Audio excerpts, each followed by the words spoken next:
Bismillahirrahmanirrahim. Assalamualaikum warahmatullahi wabarakatuh. Selamat datang teman-teman semuanya di mata kuliah metodologi penelitian. Dan kita berjumpa lagi di pertemuan 5 untuk membahas terkait dengan bagaimana cara menulis suatu tinjauan pustaka. Sebenarnya tinjauan pustaka itu hampir mirip atau sebenarnya mirip dengan ketika teman-teman mulai menulis yang namanya adalah sitasi. Nah, teman-teman pada pertemuan sebelumnya sudah belajar mengenai bagaimana cara menuliskan sitasi, di mana ada dua bentuk sitasi. Penulisnya ditaruh di awal kalimat atau mungkin nanti bentuk kedua adalah penulis akan ditaruh di akhir kalimat. Nah, itu sama halnya di tinjauan pustaka. Nah, di tinjauan pustaka ini dia berbedanya adalah dia berdiri sendiri sebagai bab, yaitu adalah bab kedua, yaitu tinjauan pustaka. Nah, tinjauan pustaka itu apa? Mari kita pelajari di pertemuan kelima ini. Oke, sebelum kita masuk ke tinjauan pustaka, kita akan flashback kembali terlebih dahulu bagaimana mengenai format-format penulisan yang sudah sesuai dengan kaidah penulisan yang ada di Fakultas Pertanian Universitas Muria Kudus. Nah, pada penulisan yang sudah kita pelajari pada pertemuan sebelumnya, penulisan proposal penelitian ini dibagi menjadi 3, yaitu ada bagian awal yang teman-teman sudah membuatnya atau menyusunnya, yaitu di penugasan yang di pertemuan kedua. Teman-teman sudah belajar menulisnya hingga dengan pendahuluan, dengan sampai dengan hipotesis dan bagaimana cara untuk menulis daftar pustakanya. Nah, untuk kesempatan kali ini kita akan lanjut ke bagian utama, di mana kita masuk ke poin kedua, yaitu mengenai tinjauan pustaka. Nah, sebelum kita mengetahui bagaimana cara penulisan tinjauan pustaka, alangkah baiknya kalau umpamanya kita harus mengetahui terlebih dahulu apa yang dimaksud dengan tinjauan pustaka itu sendiri. Nah, tinjauan pustaka merupakan atau berisi uraian sistematis tentang teori dan hasil penelitian yang didapat oleh peneliti sebelumnya atau terdahulu, yang mana ada hubungannya dengan penelitian yang akan teman-teman lakukan. Jadi ketika teman-teman memilih suatu judul, otomatis penelitian tersebut pasti akan ada peneliti pendahulunya. Jadi mungkin dari kakak tingkat teman-teman semuanya, atau mungkin dari peneliti yang ada di universitas lain. Nah, itu bisa dijadikan suatu acuan atau suatu tinjauan pustaka yang mana nanti akan berfungsi juga untuk memperkuat tulisan teman-teman atau memperkuat penulisan proposal penelitian ataupun skripsi teman-teman semuanya. Nah, fungsinya ada beberapa di sini, ada kita menggalinya menjadi 6. Yang pertama adalah tinjauan pustaka memiliki fungsi menggali dan mendapat informasi mengenai dasar-dasar permasalahan atau penelitian yang akan dikaji oleh teman-teman semuanya.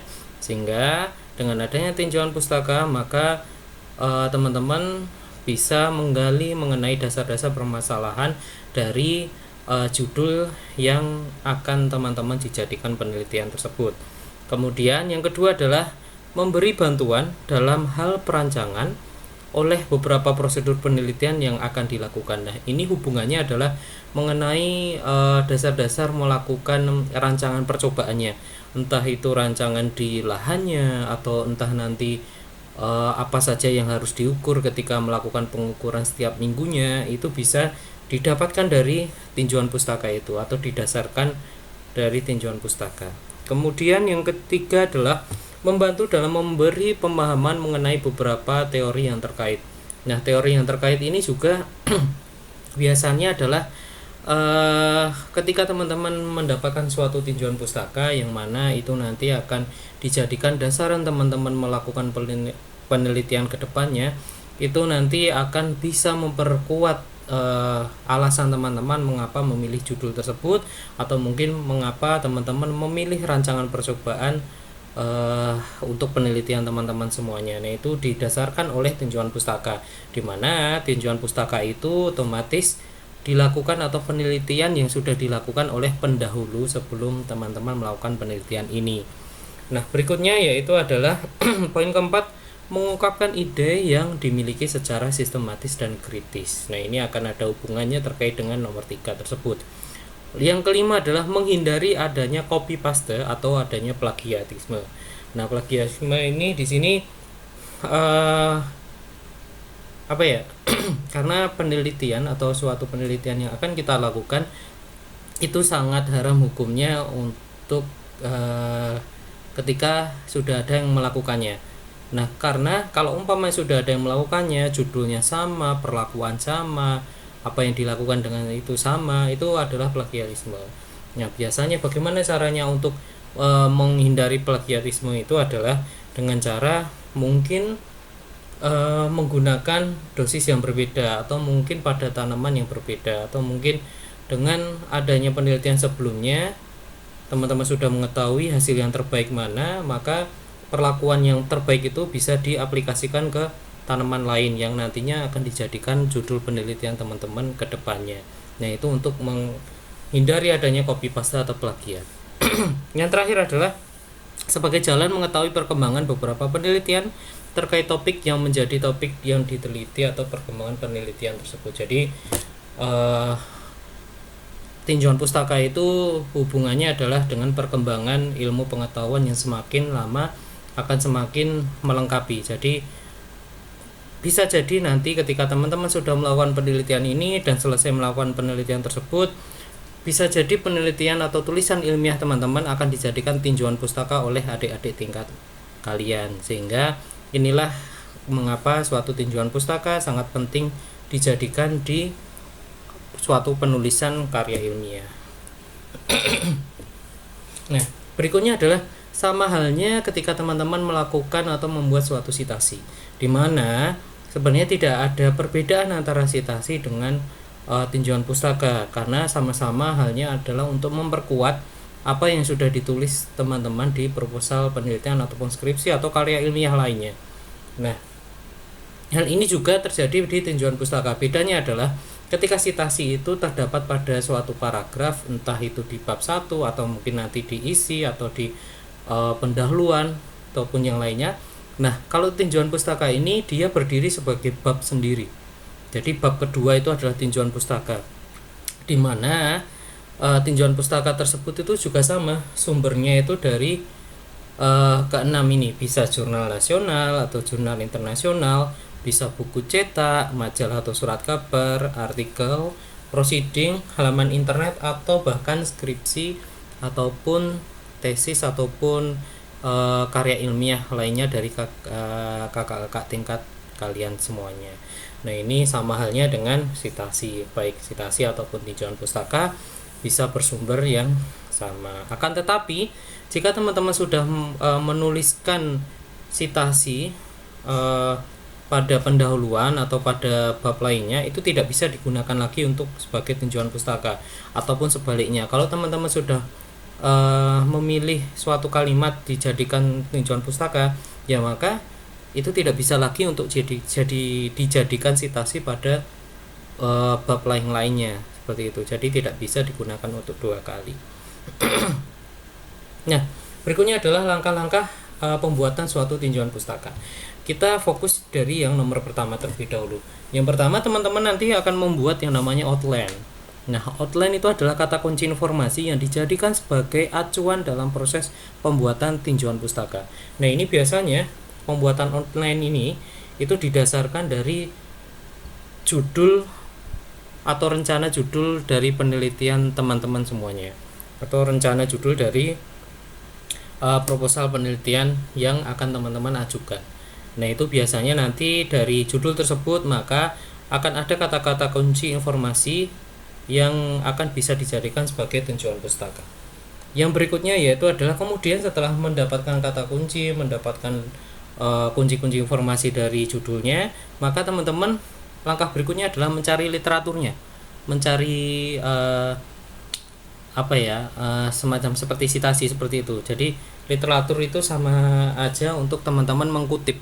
Jadi literatur itu adalah sumber beberapa informasi yang kita dapatkan dari beberapa referensi seperti situs web, buku, atau yang sebagainya, seperti yang keenam sumber pada slide sebelumnya. Kemudian jika sudah, maka kita ke langkah ketiga, yaitu melihat umum bagian judul.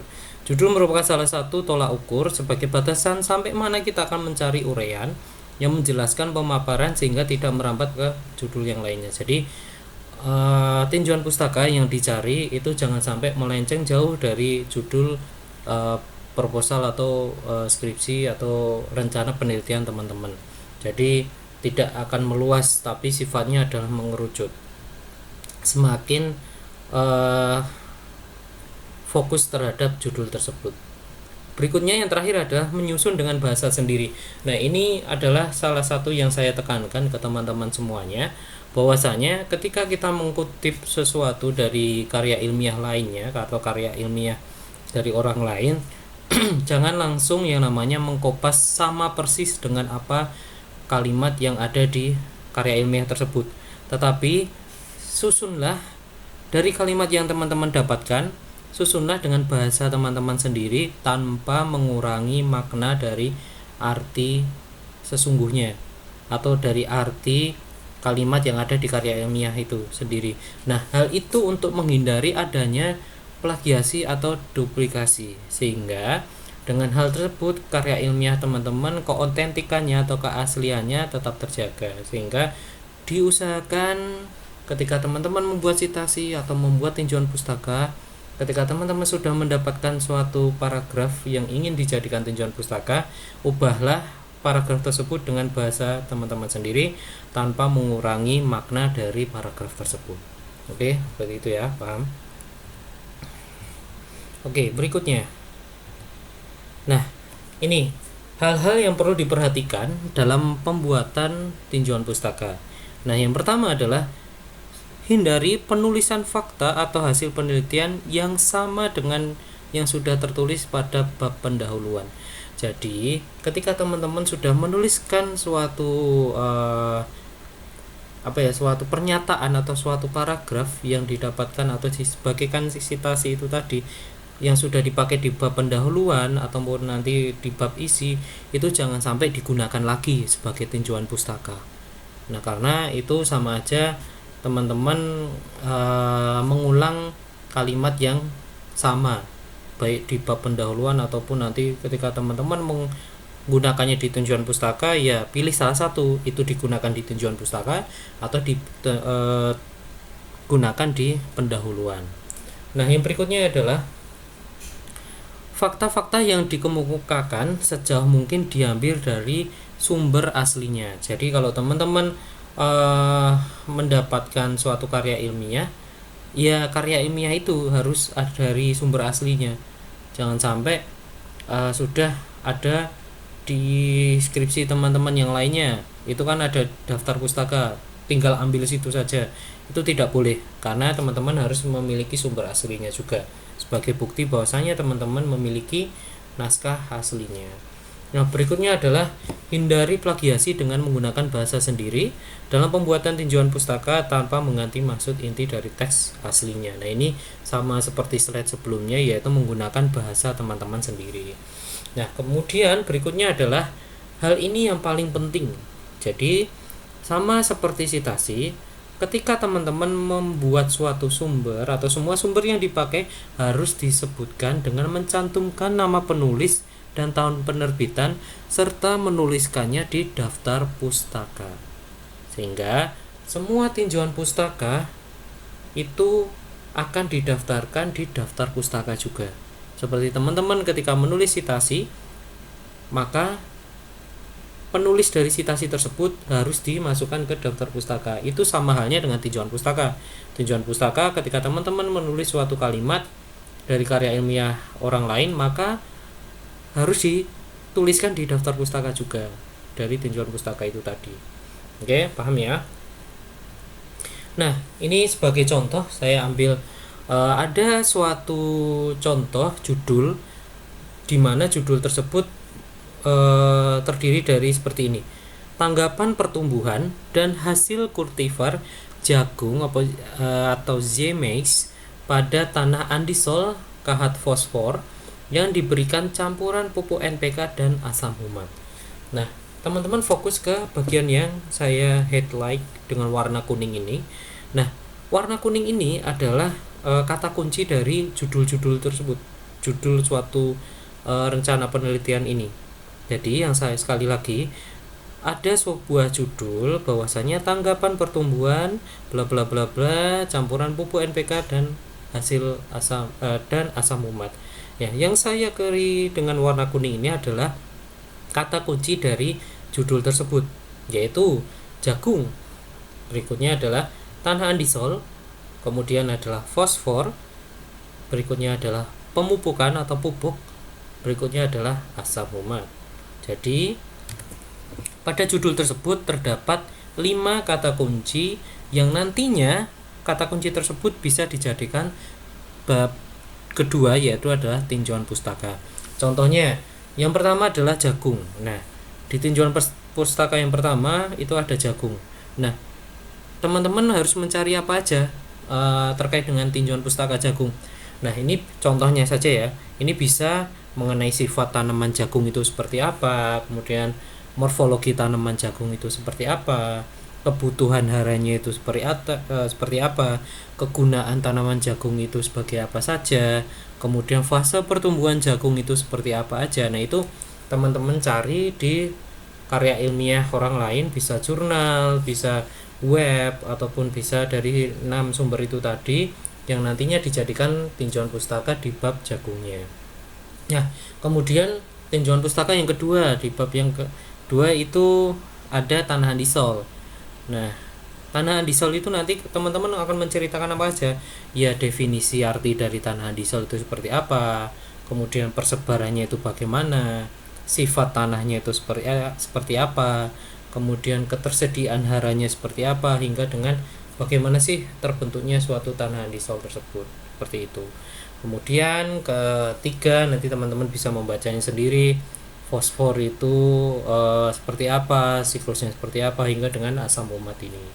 Jadi kata kunci ini akan berbeda untuk setiap judulnya, karena setiap judul pasti memiliki kata kunci yang berbeda-beda ya. Jadi banyak sedikitnya kata kunci yang ada di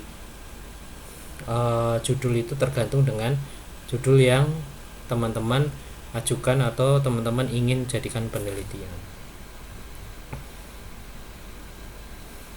Nah, ini contohnya jadi sekali lagi, tinjauan pustaka itu dia berdiri sebagai bab sendiri. Jadi ini melambangkan bab kedua, di mana bab kedua itu adalah tinjauan pustaka dan landasan teori. Nah, kemudian yang berikutnya adalah ada penomoran 2.1, yaitu adalah di bab 2 bagian pertama mengenai tinjauan pustaka. Nah, jagung. Nah, jagung ini adalah kata kunci. Jadi tadi kan ada beberapa kata kunci ya, ada jagung, ada andisol, ada fosfor, dan sampai dengan asam umat. Maka jagung ini dia dapat di poin A. Kemudian teman-teman menjabarkan jagung itu seperti apa, mengapa, dan lain seperti ini, seperti contoh. Kemudian jika sudah, maka ke berikutnya, kata kunci berikutnya, katakanlah pemupukan. Kata kunci berikutnya ya berarti B, pemupukan itu fungsinya buat apa, seperti itu. Nah, ini penulisan yang ada di belakang, di akhir kalimat. Ini bisa di akhir kalimat ataupun di depan, di awal kalimat, tidak masalah, itu tergantung dari penulisan saja. Nah, ini kenapa saya ambil dari ini, karena contohnya yang saya dapatkan adalah di tahun tersebut. Ini untuk saya itu adalah kata kunci ketiga tanah andisol, D kata kunci keempat yaitu adalah fosfor, seperti itu. Nah, kemudian jangan lupa untuk memasukkannya ke dalam daftar pustaka juga. Jadi kalau umpamanya katakanlah teman-teman menuliskan Nyakpa et al. Ya, kalau et al kan berarti dia lebih dari 3. Nah, itu maka jangan lupa untuk menuliskan Nyakpa ini di dalam daftar pustaka, seperti itu. Jadi setiap citasi ataupun tinjauan pustaka yang teman-teman tuliskan tetap harus dituliskan dalam daftar pustaka. Nah, mungkin itu yang baru saya sampaikan terkait dengan tinjauan pustaka. Untuk berikutnya, silahkan teman-teman ada penugasan terkait dengan penugasan di pertemuan kelima, yang mana dengan instruksi yang pertama adalah buatlah bab kedua, yaitu mengenai tinjauan pustaka. Kemudian tinjauan pustaka itu tadi dibuat didasarkan judul pada proposal penelitian yang sudah teman-teman buat pada sebelumnya. Jadi kemarin kan teman-teman memiliki penugasan pembuatan judul proposal penelitian hingga dengan pendahuluan. Nah, dari judul tersebut buatlah bab kedua, yaitu tinjauan pustaka berdasarkan dari bab kedua itu tadi, dari berdasarkan judul yang teman-teman sudah kumpulkan. Yang berikutnya adalah ketiga, minimal pembuatan tinjauan pustaka adalah 5 untuk tiap poinnya atau tiap poin tinjauan pustakanya. Katakanlah ini tadi ya contohnya sama. Jadi katakanlah ada judul seperti ini. Maka jagung cari 5 tinjauan pustaka, tanah andisol cari 5 tinjauan pustaka, fosfor 5 tinjauan pustaka, sampai dengan dan seterusnya. Jadi untuk tiap poinnya silahkan untuk mencari 5 tinjauan pustaka untuk tiap kata kunci dari judul yang teman-teman sudah kumpulkan. Berikutnya, ketentuan yang keempat adalah tahun tinjauan pustaka yang digunakan adalah minimal 5 tahun terakhir, yaitu pada tahun 2016 hingga dengan 2021. Kemudian jangan lupa untuk membuat daftar pustakanya juga berdasarkan tinjauan pustaka yang sudah didapatkan. Jadi bab kedua tinjauan pustaka, kemudian nanti bawahnya silakan untuk dibuat daftar pustakanya berdasarkan dari tinjauan pustaka yang sudah didapatkan teman-teman. Nah, berikutnya yang keenam adalah tugas ini dikumpulkan paling lambat adalah tanggal 30 Maret 2021 pukul 23.59. Jadi pukul 12 malam, saya tunggu hingga 12 malam pada tanggal 30 Maret 2021, di mana tugas ini dikumpulkan, disusun dalam bentuk format PDF. Oke, dalam bentuk format PDF. Nah, yang terakhir adalah segala bentuk keterlambatan dan plagiasi tidak dapat ditolerir kembali. Seperti itu, silahkan untuk teman-teman dikerjakan semaksimalnya dengan ketentuan dan instruksi yang sudah diberikan. Jika masih ada yang bingung terkait dengan penugasan ataupun bagaimana penulisan tinjauan pustaka, nanti bisa kita diskusikan di grup WhatsApp yang sudah tersedia, ataupun nanti teman-teman bisa menghubungi saya. Mungkin itu saja yang bisa saya sampaikan terkait dengan pertemuan kelima ini. Terima kasih. Semoga apa yang sudah kita pelajari hari ini bisa bermanfaat ke teman-teman semuanya, bisa menambah khasanah ilmu teman-teman, khususnya nanti ketika sudah melakukan penyusunan skripsi maupun proposal penelitian teman-teman ke depannya. Itu saja. Bila taufiq wal hidayah. Assalamualaikum warahmatullahi wabarakatuh.